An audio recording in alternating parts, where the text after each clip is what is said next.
This is Duke University. This week on Office Hours. Following the official end of the war in Iraq, President Obama announced the results of a review of Defense Department priorities. In an address on campus today, the chairman of the Joint Chiefs of Staff, General Martin Dempsey, will discuss the review. Professor Peter Feaver, a former member of the White House's National Security Council, says Dempsey had it exactly right when he said this strategy is all about managing risk. If you cut defense, you can either reduce your goals or accept greater risk in pursuit of those goals. Feaver takes your questions on U.S. diplomatic and military strategy. I'm James Todd from Duke's News Office. Welcome to Office Hours. And Professor Peter Feaver, thank you for taking time in a busy day to hold these office hours. Glad to do it. Great. So you're hosting the Joint Chiefs of Staff today, General Martin Dempsey. He'll be speaking here at Duke later today. Can you give us a little preview? Who is General Dempsey and what's the context of this speech? Well, General Martin Dempsey, Marty Dempsey, is a Duke alum first. That's got to be mentioned. English master's degree, yeah. But he right now is serving as chairman of the Joint Chiefs of Staff. This is the highest ranking military officer in the country. And he is the principal advisor, principal military advisor to President Obama. But he's also the senior ranking general who manages the joint staff and also the other chiefs of staff of the various services. So it's a very important position, and he's serving at a very consequential time. We're fortunate he's going to be here to give the Phillips Family Lecture, which is a distinguished lecture that is given every year in the area of international relations, American foreign policy. The last one was Secretary Gates, right? The civilian boss, or predecessor, I should say. These lectures are opportunities for the Duke community to meet with someone of very senior experience. In this case, someone still serving, who is in a position of some consequence, and to hear them talk about the issues of the day. Now, the timing is wonderful. Why? Just last week, President Obama unveiled a new strategy, a change, a shift, as he was calling it, in America's orientation, which would require very big changes in our military policy. And this speech is Chairman Dempsey's first major public address since that. So that announcement. This will be his first major public address since then, and so we'll get a chance to hear him amplify on what the president has decided and what it means for the military. He's given some press interviews, of course, but this is his first big public address. And so you mentioned these updated strategic priorities for the Defense Department. We actually have a clip of President Obama presenting those, so I want to get your reaction to that. Let's listen to the clip.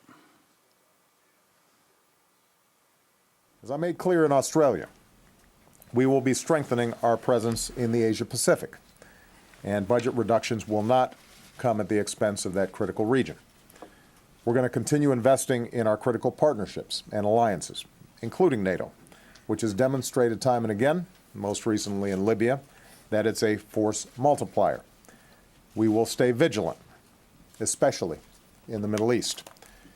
As we look beyond the wars in Iraq and Afghanistan and the end of long-term nation building with large military footprints, we'll be able to ensure our security with smaller conventional ground forces.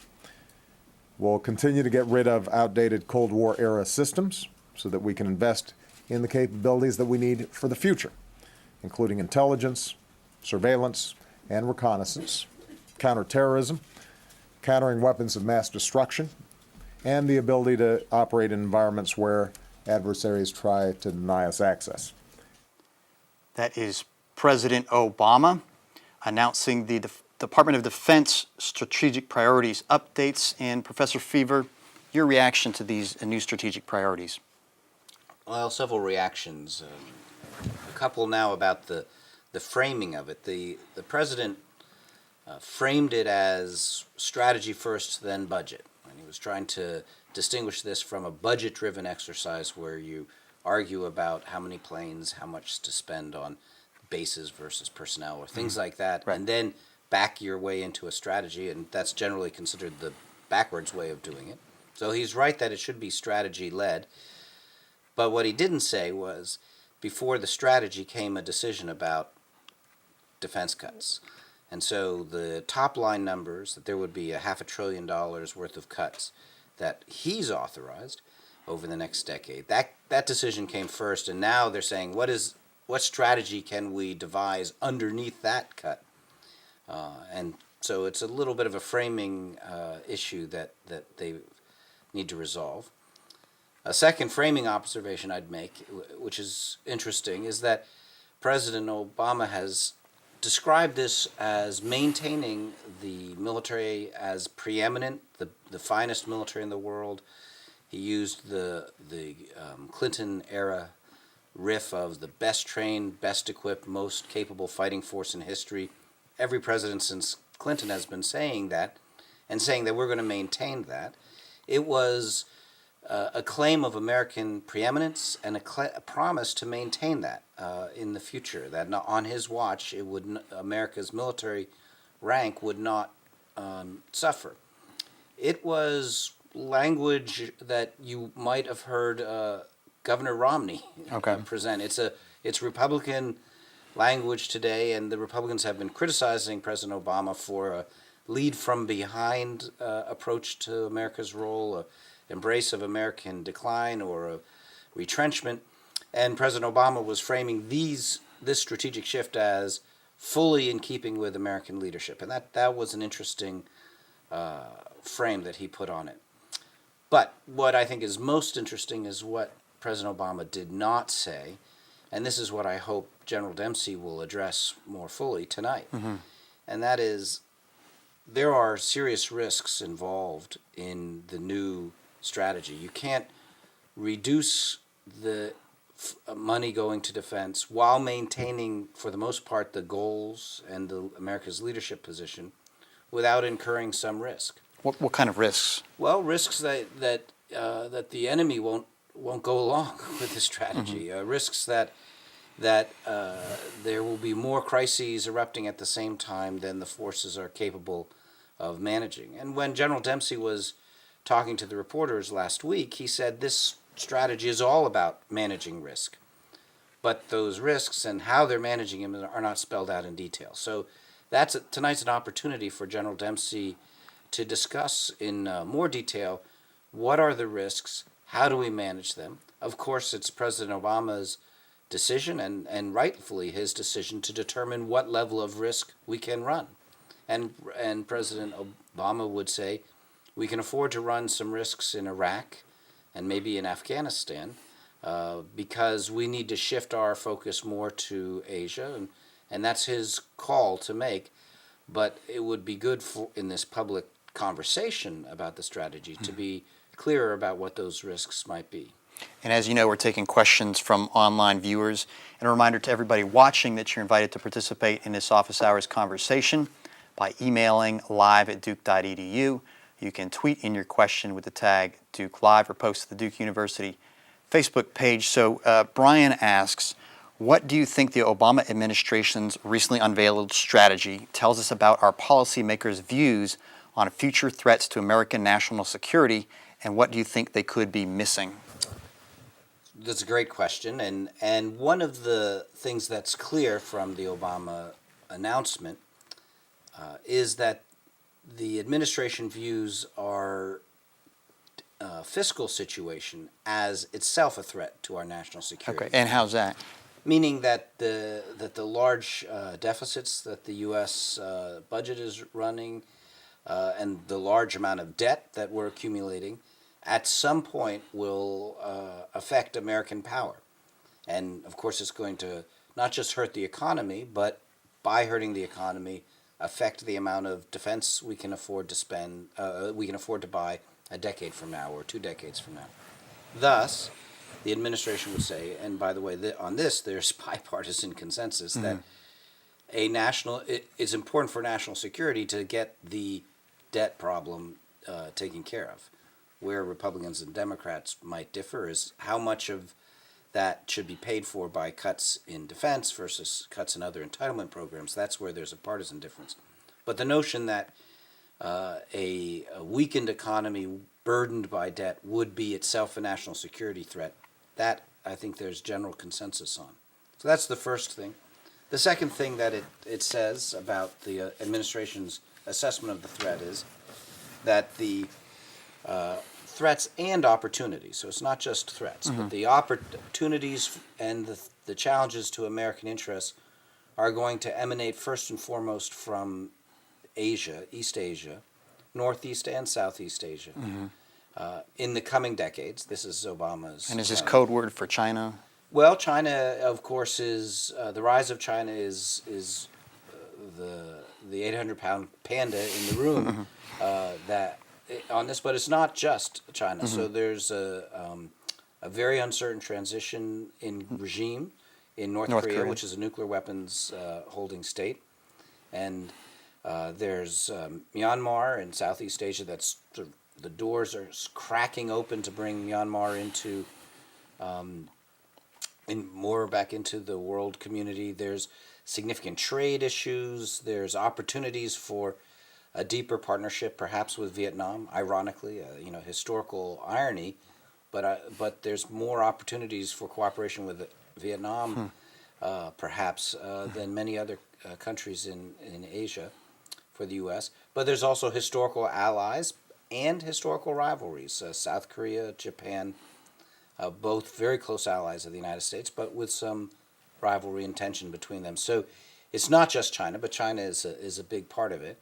And this president, as the last president, said that U.S. is an Asian country. We are a Pacific country. We are in Asia. We're going to stay in Asia.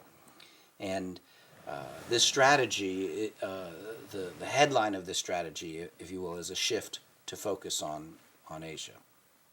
Okay, now I noticed in reading this, it struck me that Al-Qaeda is mentioned by name up front, and so obviously there's certainly hostilities right now with Al-Qaeda, but I mean, looking ahead 10 years, is that still going to be one of the major threats to the U.S.?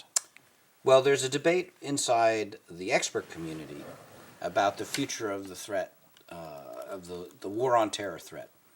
And one aspect of that debate is how close to being eliminated is the Al-Qaeda network itself. And the Obama administration is quite optimistic about how close they are to eliminating the Al-Qaeda network. But then the next question is, but are there other networks or other Al-Qaeda wannabes or follow-on networks that are, from the average American public's point of view, all part and parcel of the same, even though an expert might say, well, there's these important differences. And how to deal with those follow-on threats, that's a big debate. Right now, the administration would say that the threat to the U.S. homeland from Al-Qaeda Central, which is the Zawahiri, who's now the leader of Al-Qaeda after bin Laden's death, and the immediate lieutenants around him, the threat from that is less than the threat from the new network growing out in Yemen.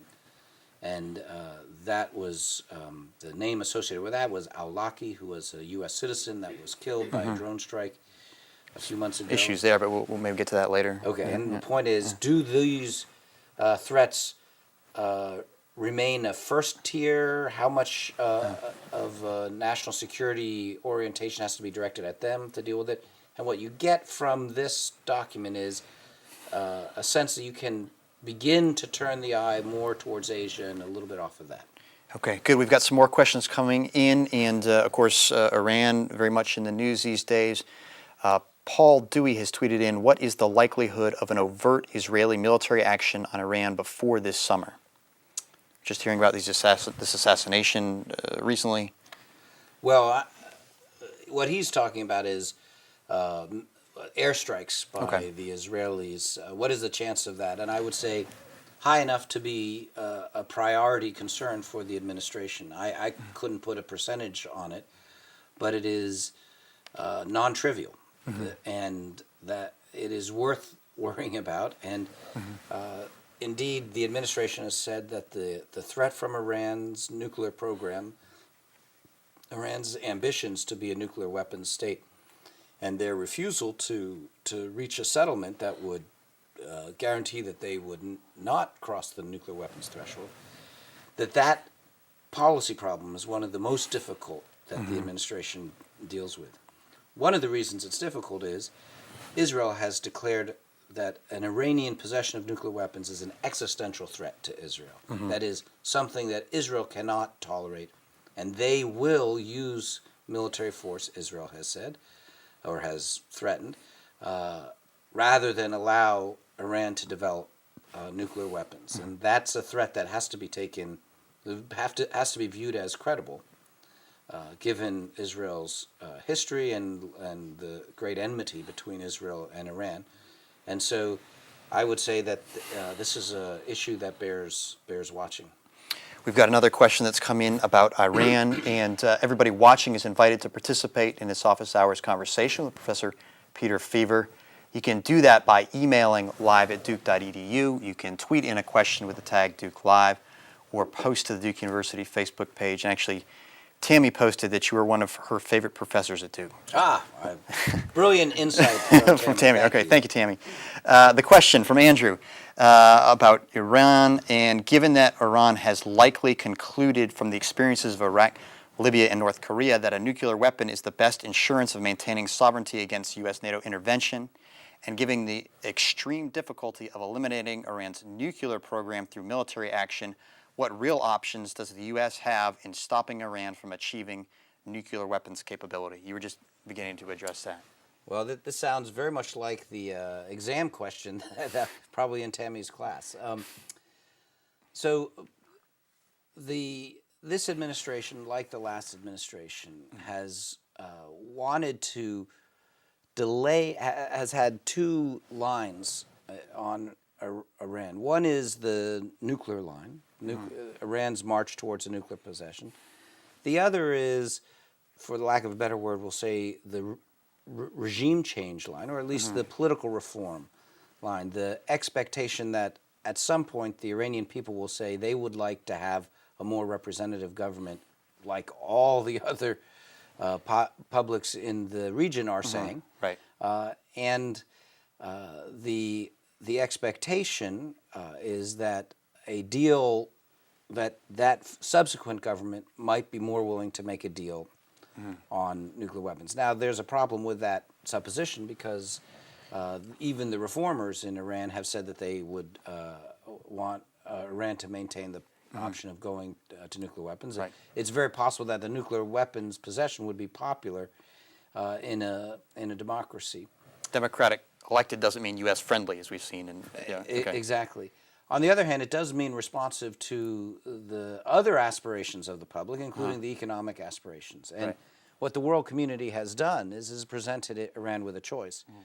The choice is if you continue down the path towards developing nuclear weapons, your economic opportunities will shrink. Your opportunities to develop economically, integrate into the global cultural and intellectual community, all of these options will be cut off to you. In some cases, your ability to make any kinds of financial transactions will be limited if you continue to pursue nuclear weapons. Whereas, if you give up the nuclear ambitions, the options of enhanced trade, enhanced cultural exchanges, educational exchanges, there are tens of thousands of Iranian students who would like to study abroad. All of these opportunities, and Iran fully entering into the international community, all of those opportunities would be expanded and made available to Iran if they gave up their nuclear ambitions in a verifiable way. And so it's very possible that a democratic Iran or a government in Iran responsive to the desires of the people might say, let's cut a deal where we give up nuclear weapons, but we get so much more for it than that. That's a deal that so far the current rulers in Iran, the regime in Iran, has not been willing to make that deal. But the strategy that Obama is pursuing is to increase the pain for the Iranian regime of the choices that they're making in the hopes that they'll make a different choice. Is that a good strategy? Well, it's the best strategy available given that the others that have been tried, we've made offers to Iran, they haven't accepted it, and the other alternative, which is a military strike, that looks very unpalatable. And now you've served on the National Security Council, and if reports are to be believed, had your hand in developing a national security strategy around specifically the war in Iraq. So is there an insider's perspective you could give on how these defense strategies are developed? Who's involved? What's the process? Well, what was interesting about this one is that the administration, when they were rolling out the president's announcement last week, they were at great pains to describe how many hours President Obama personally sat in on these meetings. So these, of course, are the results of hundreds of hours of staff debate, and there's a lot of internal debate inside the Obama administration about what to do. Can we afford to make deeper cuts? Can we afford to cut the size of the ground forces without putting at risk our ability to conduct other missions that we need to conduct, et cetera? All of those debates are carried on at lower levels inside the administration. And what the administration was saying is that President Obama sat in on many of those meetings, which is an indication of how important, how great the stakes are in this choice. Was that President Bush's style too? Well, there, in particular, in the shift, the surge shift, the shift in Iraq. I think this is the one you were alluding to. When in late 2006, the Bush administration, and led by President Bush himself, said, "This strategy that we're following in Iraq is not working. We need to change it. It's time for a shift. In what direction should we go?" Something of that great consequence, when success or failure of the Iraq War, which was central to the Bush's legacy, when something like that is at stake, presidents will get very much involved, and so in that respect, it's not unusual. Okay. I get you. We've got another question that's come in here by email from Francis. And a reminder to everybody watching, you can participate in this office hours conversation with Professor Peter Feaver. Send an email to live@duke.edu. You can tweet in your question with the tag Duke Live or post to the Duke University Facebook page. So Francis says, I understand that the U.S. military are now attempting to develop a capacity for, quote, in-conflict development assistance. Does it make sense to do so when we know that development assistance under regular non-conflict circumstances can easily fail? Well, this is a great question, but let me step back and say this is of a kind that is of a problem that's confronted by policymakers all the time, and it's perhaps the biggest difference between the vantage point of a policymaker versus the vantage point of an outsider or even an academic.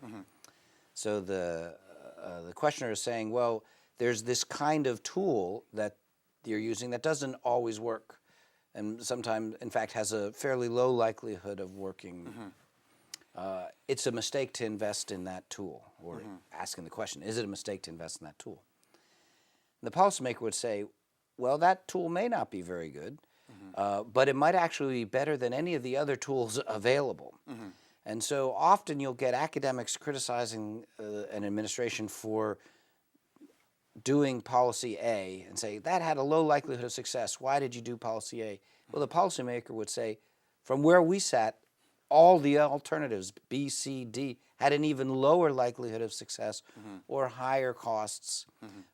And so this was the best of the other of the remaining alternatives. The way Jim Steinberg, the former Deputy Secretary of State under Obama, now Dean of the school, grad school at Syracuse, the Maxwell School, said that often policymakers are searching for the least worst, second best option. So, in conflict development assistance is a good example of a least worst, second best option. That is to say, if you are in conflict and you are trying to rebuild that society and state so that it can be self-governing, self-sustaining, you're going to have to restart the economy. And the economy probably was destroyed by the military conflict that you were either you precipitated or that you intervened to stop. You cannot wait for all the conditions to be ideal before you can start the economy. You may have to get some economic activity going to siphon off people who are otherwise picking up guns to make money, make a living that way. And so it's like pedaling a bike. You may need to push a little bit on this one, which is ahead of the game, but if you don't do that, you'll have no forward momentum at all, and the whole enterprise will crash. So I'm sympathetic to the critique that it's very hard to do economic development in peacetime. It's even harder to do it during conflict, but the alternatives, doing nothing, might be worse. And so this raises this question about the relationship between the military and the other agencies of government. Of course, we've seen in Iraq and Afghanistan that you've got obviously a large military footprint, but also the State Department and then civilian contractors. So is there any sort of policy that would help clarify, even legislation, that would help get these groups working more effectively together? Well, they're doing a better job today than they were a decade ago. So we've learned a lot of painful lessons about how to do interagency coordination in the field. Interagency coordination, that is, coordinating policies across State Department, Defense Department, Treasury, and so on. That's hard enough to do inside Washington, where people aren't shooting at you, at least not with real bullets. It's exponentially more difficult sometimes to do it abroad when you have personnel operating under different restrictions about where they can go, what kind of security safety restrictions they're operating under, different levels of resources that they can draw upon. Obviously, the military can draw on lots of resources. State Department abroad, more limited. So interagency cooperation abroad can be very challenging as well. That said, I've a number of my friends who've worked there said that sometimes under fire, departmental fights and prerogatives that seemed important in D.C. aren't important, and get people jettison that, and they get along in the field in ways that they couldn't back home. So it's not simply a one-way street in terms of difficulty. But there is some who've argued that we need to develop new legislation in the same way that the Goldwater-Nichols reforms of the 80s was new legislation to help the Army and the Navy and the Air Force and the Marines cooperate better in fighting, which had been a perennial problem throughout U.S. history. Goldwater-Nichols was a major reform that helped them cooperate better. Maybe we need a Goldwater-Nichols for the interagency. There's a lot of debate inside Washington about that, and the Obama administration has taken some pretty big steps to improve cooperation between State Department and Defense Department. Obviously, the other context right now for defense strategy discussions is the Republican presidential primary debates, and we've got a couple questions in on that. A reminder to everybody watching that you can participate in this office hours conversation with Professor Peter Feaver by sending an email to live@duke.edu. You can tweet your question with the tag Duke Live or post it to the Duke University Facebook page. So Russ asks, is there a means to reduce the political debate in their CNC role? I'm not sure what CNC, hyperbole, and obtain reasonable and thoughtful views on U.S. So this must be speaking about candidates' commander-in-chief role on U.S. military policy, reducing hyperbole and obtain reasonable and thoughtful views. Well, campaigns lend themselves to hyperbole. Okay. And campaigns tend to sharpen and, in some cases, exaggerate the difference. But there's some real differences within the Republican. I mean, Ron Paul and Romney are pretty. Doesn't take a lot of exaggeration to see a difference between Ron Paul and Romney. That's true, but the traditional approach to these issues in campaigns has been for the out-party candidate to say that everything that the current incumbent has done is wrong and deleterious to American standing, absolutely everything is wrong. And when I get in, I'm going to change absolutely everything. Well, then they get in power, and lo and behold, they keep 90% or more of their predecessors' policies. And the most dramatic example of that, of course, was the difference between candidate Obama and President Obama. It's stark. President Obama has continued the vast majority of President Bush's war on terror edifice, even though he criticized it vigorously during the campaign. Guantanamo Bay, I guess. Well, he promised to close Gitmo, and it's still open. So that's just one illustration. There's many. Well, within the Republican primary right now, you've got people trying to vie for media attention, and you don't get on TV by saying, I've got a very sober and thoughtful and nuanced position, I'd like you to listen to it. People, that won't get you on TV. And so the campaign dynamic drives towards sound bites, and sound bites are exaggerated, hyperbolic sometimes, or sounds good, but maybe not work in reality. And that's the nature of electoral campaigns. Now, fortunately, there's lots of opportunities to press candidates on policy issues, and the candidates, so as time goes on, are obliged to put out position papers and defend them. And so I wouldn't say that everything that is said in a campaign is nonsense. Quite the contrary. You can learn a lot about what administrations will do. And in Obama's case, he tried to do a number of the things that he campaigned on doing. It just turns out they weren't. They were ideas that wouldn't work, and he tried them. They didn't work. He reverted back to a different course.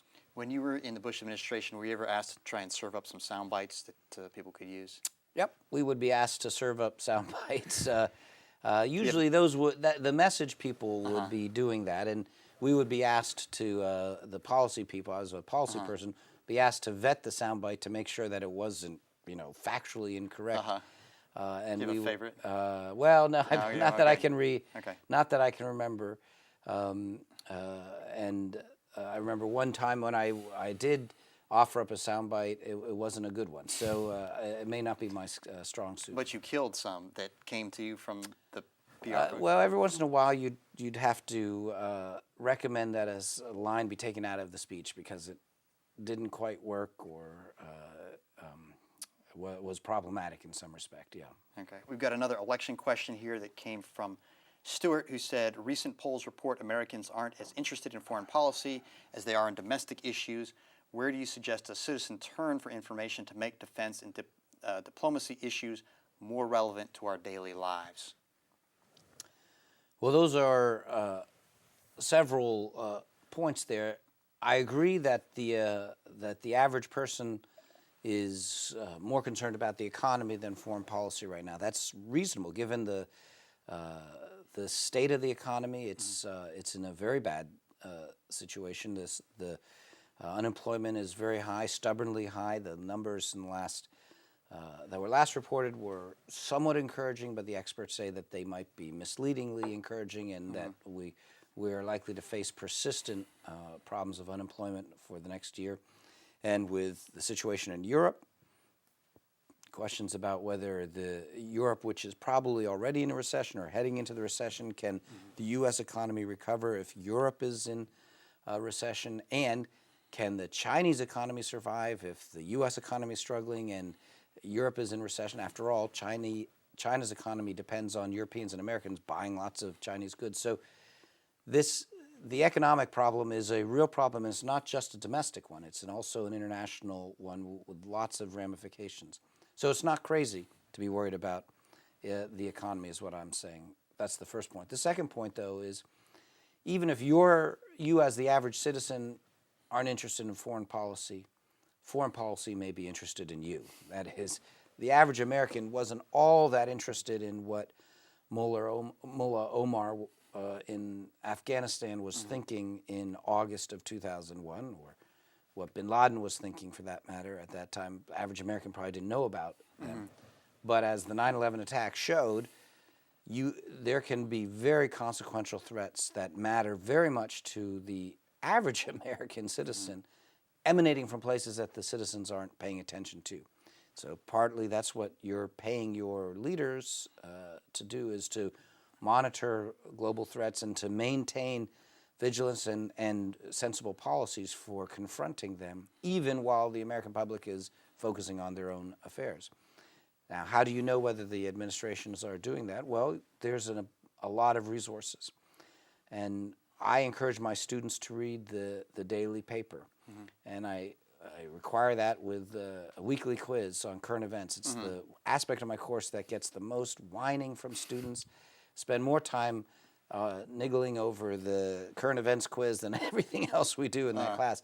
But I think it's very important because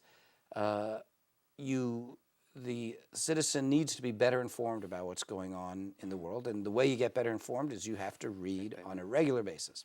So I encourage them to read a major newspaper every day, and then also to read a smattering of websites where there's expert commentary. So I have a blog with a bunch of what we call embittered former regime elements. These are people who served in the Shadow government. shadow blog on government, foreign policy, yes, on foreign policy. And foreignpolicy.com has quite a number of blogs with a range of opinion. This is one channel that's former Bush administration foreign policy people. And we all served in the Bush administration in some capacity in foreign policy. We have experts on Afghanistan and Asia and the economy and Israel and everything. And they blog on a daily basis about what's happening, often either things that Obama's doing and he shouldn't, or things that are not happening that the administration needs to pay attention to.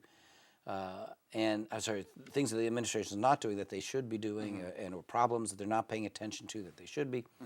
And if you don't like our take on it, you can read Steve Walt's take, which is almost always the opposite view, also on foreignpolicy.com. And there's an excellent blog on defense matters itself on AEI, American Enterprise Institute, run by Tom Donnelly, which tends to be a little more nitty-gritty on defense policy, budgetary matters. And if you read a range of expert opinion and you're reading the daily paper, you will, by necessity, become better informed and better able to evaluate what concerns the administration is handling well and which ones they're not. Now, you direct Duke's American Grand Strategy program, so, looking 10, 20, 30 years ahead in terms of the U.S.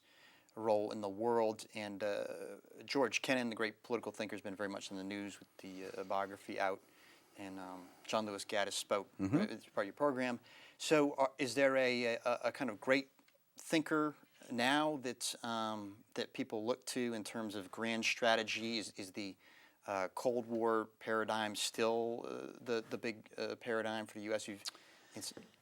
There's not a single Kennan, but Kennan wasn't Kennan either. So there was a range of voices, and people forget perhaps that he was most influential in the 46 to 50 time frame. But even at that point, he had an intellectual rival, Paul Nitze, who was equally formidable intellect, who had a very different take on internet, on the Soviet threat, and on what the U.S. role in the world should be.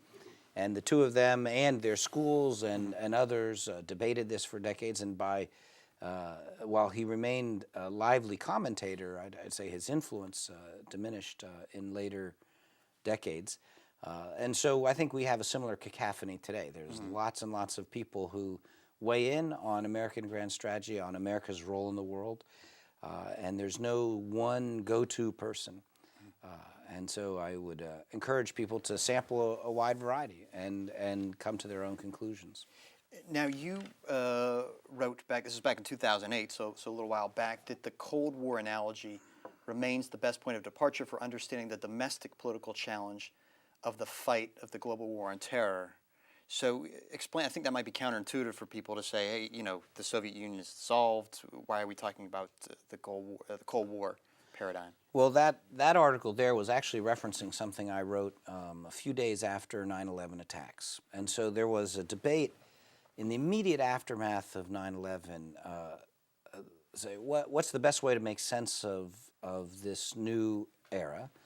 And various analogies were being tossed up. One was, well, this is just a police problem. This is just law enforcement. So the analogy of thinking about terrorism as if it was law enforcement and police work, that was proposed. Michael Howard, in particular, very distinguished, one of the go-to people, perhaps, Michael from England, was arguing that that's the best way to think about the problem of terrorism, and a number of people were arguing that. But there was another argument that said this bolt from the blue, this surprise attack, this sort of dastardly attack of 9/11 reminds us of another surprise attack, Pearl Harbor. And so there was a lot of World War II, therefore World War III language in currency in the immediate hours and days after 9/11. And my argument was, there's a middle ground position between those two that makes more sense, and that the threat that we faced was like another Cold War rather than another World War. Okay.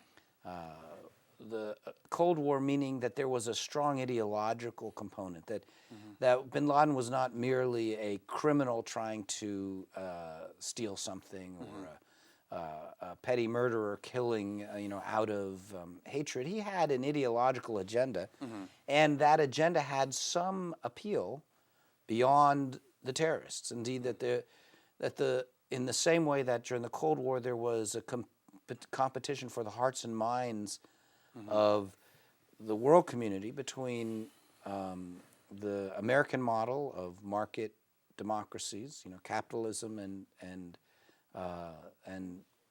democratic freedoms, versus the Soviet model of state-centered communism.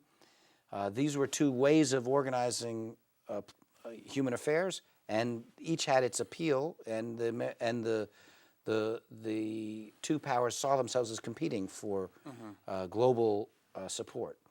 And I was arguing that that analogy worked better for understanding the way bin Laden understood what they were doing, and that therefore there would be an ideological dimension to the contest, and not merely a kinetic one. So you couldn't just have tank invasion, a D-Day invasion, and solve the problem of terrorism. You had to have an ideological component, and then, like the Cold War, a large role for intelligence community, a large role for law enforcement. So it was broader than law enforcement, but less kinetic than World War III.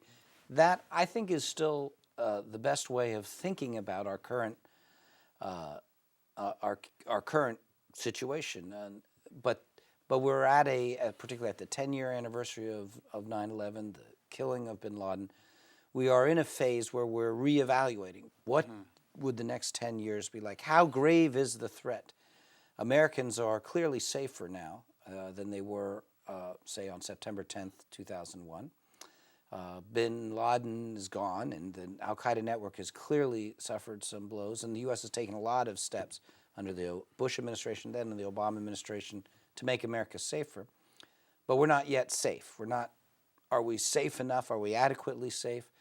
And most experts, certainly the Obama position, would be not yet. We're not yet safe enough. So there's still work to be done in the war on terror. And in that respect, I think it mirrors different phases of the Cold War. I wouldn't push the analogy too far. One of the things you learn when you teach in this field is that all analogies have problems. There's no perfect analogy. Right. So I could turn around and spend another half hour telling you everything that's wrong with that analogy, but I think it works better than any of the alternatives. Very good. Now, to wrap up, I want to take us back to the news of the day here on campus. General Dempsey is going to be making an address at 5:30 today, and I understand tickets are free and still available. I believe there are still some tickets available, but they're going fast. Going fast. Okay. So for those of us who are going to attend in person or watch online, for what should we be listening? Well, General Dempsey, I believe, is going to talk about the president's new strategy, describe it in broad terms, but then I think he's going to talk about what this means for the military, for the U.S. military. That's his responsibility. and how the military can manage the risks associated with the new strategy. So I think he's going to talk about both of those things. I think he's going to address the problem of maintaining American preeminence in an age of fiscal austerity. I mean, there's no question that we're in a different fiscal environment than we were a decade ago. And so what does that mean for the American military and for America's role in the world? I think he's going to address all of those. And I'm confident that what he has to say will be interesting and important for our audience to hear. Good. Well, Peter Feaver, thank you for taking time to hold these office hours. My pleasure. Thank you for inviting me. Peter Feaver is a professor of political science and public policy here at Duke University. Later today, General Martin Dempsey will give an address, the S. Davis Phillips Family International Lecture at 5:30 p.m. at Page Auditorium. Tickets are still available. Go to tickets.duke.edu, or you can watch it live here on the Duke University Ustream channel. A recording of this office hours conversation will be available later on Duke On Demand. That's ondemand.duke.edu.